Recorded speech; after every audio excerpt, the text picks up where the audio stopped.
The bounty hunters. We need to move 10 minutes ago. This whole sector has been primed to explode. Pukey orders, slotting his cannon back into place and pointing to the main church. Everyone get into cover. A shooter just killed Mother Mailer. You heard him.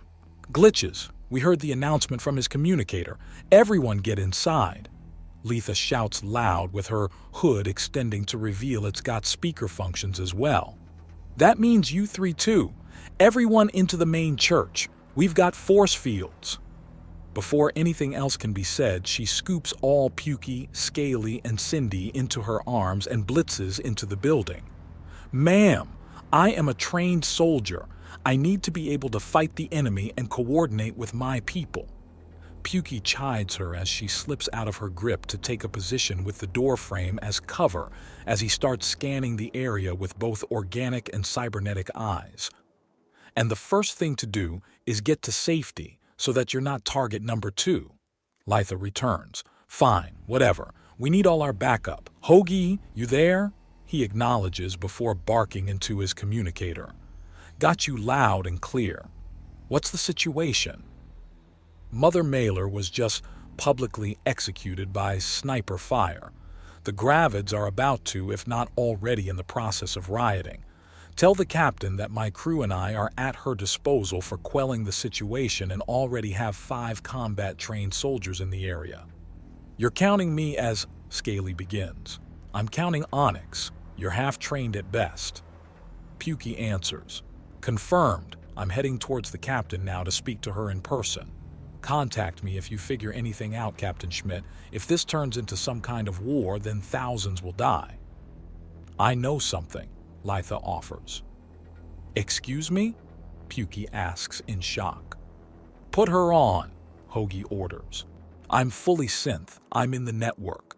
Mother Mailer was hoping to use some recent unrest as an excuse to open further temples of the Gravid Mother across the station and attempt a push. She phrased it as saving the soul of Octarine Spin. I don't know if she was sincere or pushing for power. It could go either way. She's lived here a long time and had many children, all of which still live on the station. If she intended to clean up the worst of the worst, then she would have targeted decks 2 and 3. She always hated the arena and the nightlife. How do you know this? Pukey asks right away. She offered to allow the ascension to follow after the hard work was done. She was angling for allies to hold the area, I think. Who else knew this? Pukey asks. Me, Mother. Mother Mailer's 3 oldest daughters, Sister Clapperclaw, who's been Mother Mailer's right hand for centuries. Mother Tearclaw of the Astral Guides was invited, and so was Prelate Rashagal of the Unseen Order.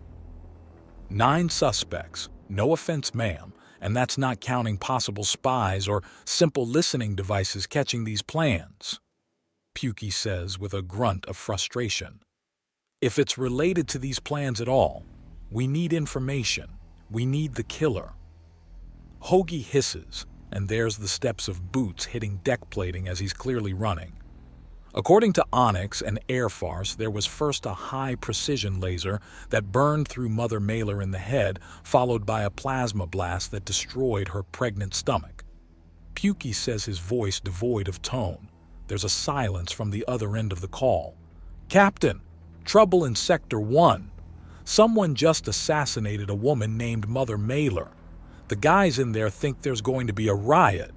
Assassins? Shit. Who are you on the phone with? The boys on the ground. I don't know what they're up to, but... Hoagie begins, but there's an audible sound of something grabbing the communicator. If I find out you're responsible for causing a riot on my station, I will personally throw you each into the nearest star. We're witnesses, not perpetrators. How important is our victim, Mother Mailer? Mailer? Oh, Minisai snarls before devolving into a language that Pukey can't recognize, but he's going to assume it's very foul. Keep yourself and your people out of sight. Do not make things worse. As the station master, I'm ordering you all on the defense. Hunker down until we can sand out whatever is going on. Sand out? Pukey asks as the call disconnects. a saying of her species, to reveal things that use axiom for camouflage without ink hiding everything. Litha offers, "Everyone, we must remain calm. In these trying times, we must rely on not only one another but the strength of our force barriers. We must see clearly from as many angles as possible to make the correct decision." A booming and matronly voice announces, and Pukey turns to see the very woman he's here to speak with. "Lady Gear, we were looking to speak with you. Unfortunately, the station decided to go fall into chaos. Have any time in your schedule, say tomorrow or the day after?" Pukey asks calmly as he glances out a window to scan the rooftops. "You are an odd one, but yes, I have a few hours open tomorrow. Do you think things will be solved by then? I think that you don't do something this big if you're not willing to move very, very fast. Whatever this assassination was about, it will either take place in the next 3 to 6 hours, or it's just the first step of many over the next few months. Either way, we need to strike while the iron's hot." Pukey answers, "Okay, what do we do?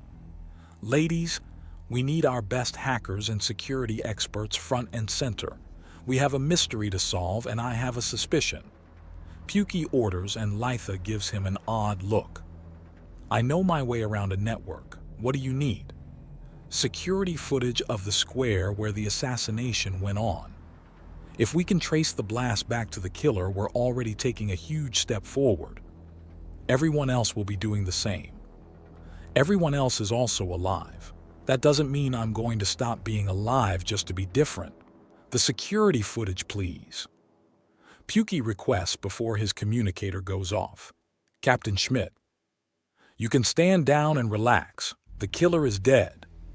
Hoagie says there is undeniable bitterness in his tone.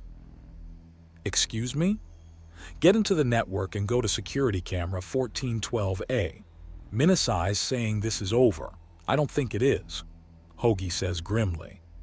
"Nor do I. This is too clean and too quick," Pukey says. "Shit sorts out really fast on Octarine spin, but this is way too much and way too clean. From the first look, the killer committed suicide right afterwards. Apparently she had a grudge against Mother Mailer for forcibly opening up her marriage where she fell to the wayside," Hoagie says. "But that doesn't make sense. It's way, way too vicious a retaliation for that. Killing Mailer is one thing, but the babies? In front of her daughters? Way too vicious," Cindy says. "Yay, but the official policy is to stay the hell out of it if we can let it sort itself out without damage. So we're releasing the information and backing off." "Great. I'm not going to let this one go, you know. I need to understand just what the hell is going on," Pukey says. "So do I. I'm sending you the password and username for a temporary admin account. It self-deletes in 24 hours. It doesn't have root access, but you can play merry hell with the security cameras. It also can't make more accounts. Do not violate my trust on this one. I will make you pay in blood." "I read you. Thank you," Pukey says, and he receives the information. "Did you have a look through things, big girl?" "Yes, here's what I've found," Litha replies, and a video file shows on Pukey's phone. It shows a young rabbi's taking aim with 2 guns and firing the shots towards Mother Mailer in the distance. "Bullshit. There's no way those connected," Scaly says incredulously over Pukey's shoulder. "Keep going," Pukey says. "Her stance was wrong. Plasma has almost no recoil and lasers have none. But to get that kind of distance, you need specialized long-barreled weapons and special axiom techniques. The only way around that is to use kinetics, but she didn't." Scaly puzzles out as Pukey watches Lady Gear saunter over to take part in this little scheming session. "Good," Pukey encourages him. "Also, she was using the wrong weapons. That was an ablator and banger. They're non-lethal, especially at those ranges. Unless axiom can make them lethal? They can, but it severely and visibly damages the weapon," Pukey supplies. "There's something else, but I don't." She fires the banger second.